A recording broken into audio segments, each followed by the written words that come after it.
देश और हरियाणा में कोरोना की दूसरी लहर थमने लगी है और कोरोना के मामले भी कम आने लगे हैं। अब देश के राज्य अनलॉक की तरफ बढ़ चले हैं, लेकिन लॉकडाउन में ज़रूरतमंदों और गरीब तबके की सभी ने मदद की। लेकिन व्यापारी वर्ग ऐसा है जिसकी मदद किसी ने नहीं की और उन्हें सबसे ज़्यादा नुकसान भी पहुंचा है।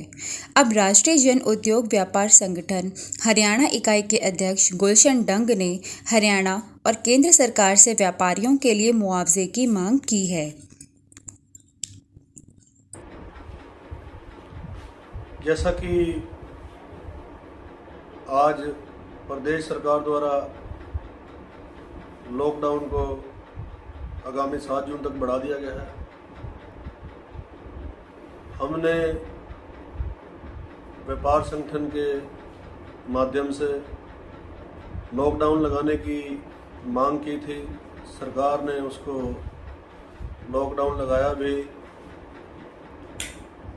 और लॉकडाउन लगाने का मुख्य उद्देश्य आम जनमानस की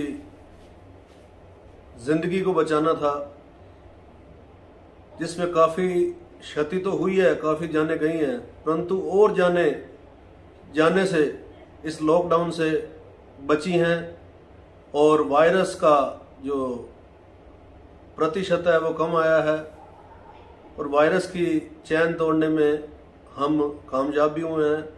इस मुहिम में व्यापार संगठन ने सरकार का पूरा सहयोग किया है और व्यापारियों ने भी पूरा सहयोग किया है उस लॉकडाउन की पालना करके। और उसके बावजूद सरकार ने जो पिछले हफ्ते लॉकडाउन में व्यापारियों को कुछ रियायतें दी थी दुकान खोलने के लिए, समय सुबह 7 से 12 तक रखा गया था, उसके लिए पूरे प्रदेश में समय को लेकर व्यापारियों में हमारे व्यापारी भाई खुश नहीं थे। इसलिए व्यापार संगठन ने मांग की कि इस समय सारणी को बदला जाए दुकान खोलने के लिए, व्यापार खोलने के लिए। और इस हफ्ते आज सरकार ने समय में परिवर्तन किया है, उसको सुबह 9 से लेकर 3 बजे तक किया है।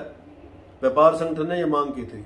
व्यापार संगठन निरंतर जनहित के फैसले हों, व्यापारी हित के फैसले हों, वो सरकार को समय समय पर अवगत कराता रहता है और व्यापारियों की समस्याओं को बिल्कुल मुखर तरीके से सरकार के आगे रखता है। और आज थोड़ी सी एक जहां सरकार हमने जब ये रियायतें देने लगी थी तो हमने पहले मीडिया के माध्यम से ये कहा था कि सरकार जल्दबाजी में बिना तैयारियों के कुछ फैसले ले लेती है, तो वो भी कुछ बिना तैयारियों के फैसले थे समय सारणी को लेके।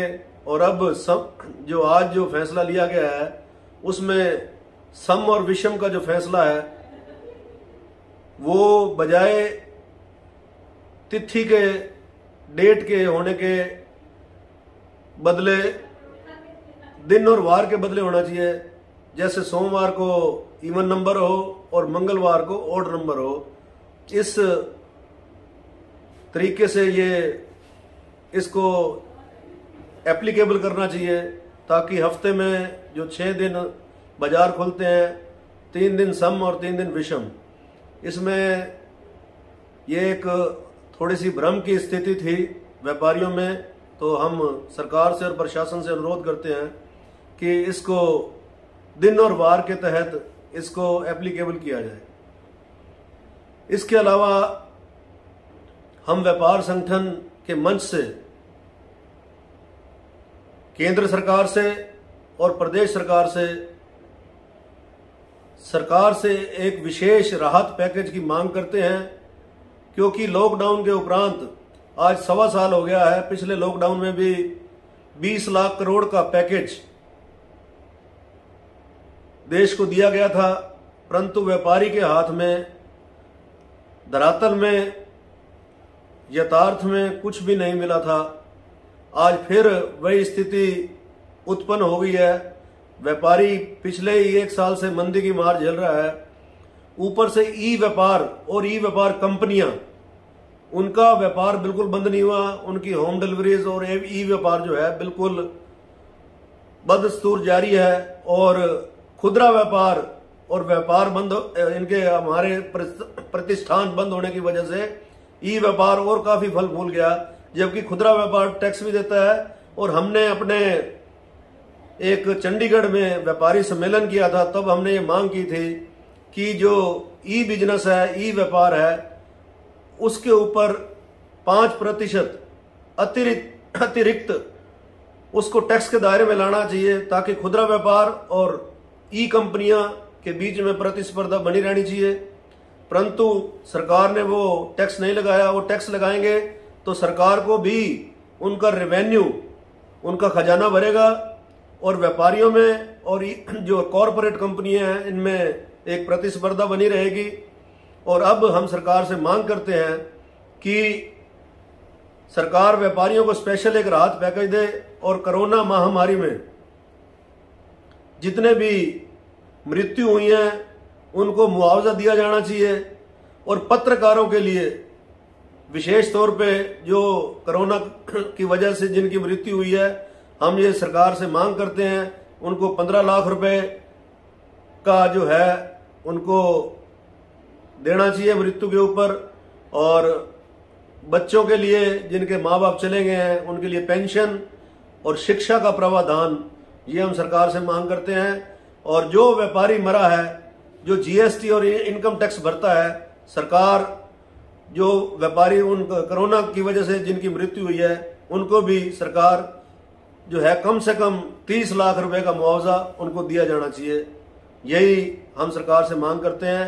और हम व्यापारियों से भी, पूरे देश के और प्रदेश के व्यापारियों से हम ये अनुरोध करेंगे कि इस कोरोना में जो कोविड एप्रोप्रिएट बिहेवियर है, अभी ढील मिली है, आप पूरी तरह मुस्तैद रहें, मास्क लगाएं, स्टाफ को मास्क लगवाएं, सैनिटाइजेशन करें, जो दूरी है सामाजिक दूरी उसको बना के रखें, ताकि आगे और कैजुअल्टी ना हो, आगे और बीमारी ना फैले। ये हमारी एक लंबी लड़ाई है। इस जंग को हम सब देशवासियों ने मिलजुल कर लड़ना है और इस कोरोना रूपी कातल वायरस को, इसके ऊपर हमने अंकुश लगाना है। धन्यवाद।